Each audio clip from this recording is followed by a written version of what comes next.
Simon with me. Simon, at the 10 over point, Mumbai are 115 for 3. If there's any day that they'd want Captain Hardik Pandya to step up and say, I'm here for y'all, it's today.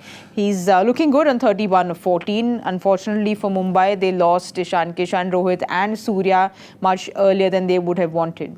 Yeah, they did. As you said, time for the captain to step up. He needs a big innings, 60, 70, 80 perhaps, this partnership with Tilak. If they can take it another 3, 4, 5 overs and then leave the power of Nehal Wadera, Tim David and maybe a little bit of Nabi at the back end, I'm not saying they're out of it. They are behind the game slightly. But, you know, this partnership, it's got to go at probably 11, 12 and over minimum for the next 5 overs. And if they can do that, leave themselves 85, 90 maybe off the last 5, there's still a chance. The small ground, you know, boundary sizes are not great. You put the bowling side under some pressure if you build a big partnership now. But a lot relies on the power, I think, of Hardik at the moment. And, you know, he probably owes his team a little bit of something, doesn't he? Well, Simon, the 3 stars of the Mumbai team, Surya, Rohit and Ishan, all got out in the power play.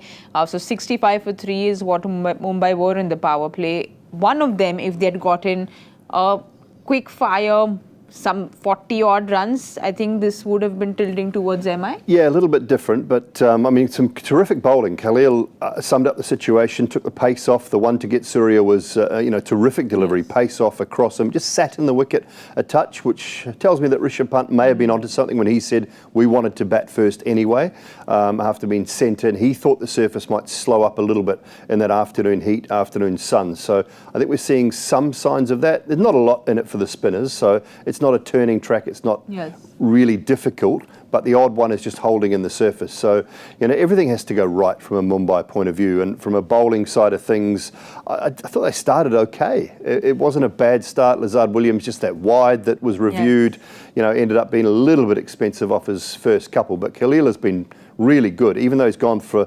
11.3. What you need in this type of chase is wickets. Correct. You get wickets in that power play, you put the side under pressure, one tidy over from Mukesh, but they have taken to the spinners. And that was always going to be the key in this game. How Kuldeep and Akshar bowled, could they keep it tight through the middle? And at the moment, they've just started to take to the spinners, which I think is a great sign. Like you said, Kuldeep and Akshar, both expensive, but there's really nothing in the pitch for the spinners. No, there's not. So they have to try and maybe, from Kuldeep's point of view, maybe slow it up, go wider. Really make Hardik and Tilak work for the ball, make them reach for the ball. Anything in that sort of hitting zone in and around the stumps is just ability to hit down the ground. And because it's so small, you don't actually have to time it that well or hit it that well. Somewhere near the middle of the bat, you'll probably be good enough to go for 6. And we've seen that on the odd occasion already. So it's going to be tough, but they need those spinners to try and peg things back through the middle. For Mumbai, they need to keep targeting them. Well, we'll have a look at who's to follow for Mumbai. Like you said, the game's still on, even though Mumbai is slightly behind. Nehal Wadera, Tim David, Mohammad Nabi to follow. So all of them can hit it big, but this is that key partnership. Yeah, it is. I mean, what you want is to set it up for the cameos, and I talk about the cameos a lot, and a cameo for Tim David might be 25 off 8 balls, you know, 30 off 9, 10, 11 balls, something like that. And he has the ability to do that. So does Nabi, to be honest, and Wadera as well. So they can't probably do that from such a long way out, but with 5 overs to go, if you leave yourself, and it might sound silly, but if you leave yourselves 90, 95 to get with 5 overs to go, you're well and truly in the game on a surface like this if you put the bowling side under pressure. So that'll be the target. They'll be working backwards from that 256 saying, okay, what do we need to be with 5 overs to go, 4 overs to go? Can we get 60 off the last 3? Is that a possibility? Those are the little things they'll be looking at, trying to put this Delhi bowling lineup under some pressure. Remember Lazard Williams in his first game. I thought he bowled tidily up front, for the most part, just wayward on a couple of occasions. But he's a guy that might have to come back at the back end. He's under pressure in his first game. So, you know, you just got to look at it from a batting side of things, but also who might be coming. What sort of pressure will the bowler feel? And what sort of pressure can we put them under? The deeper we take it, the better off we'll be.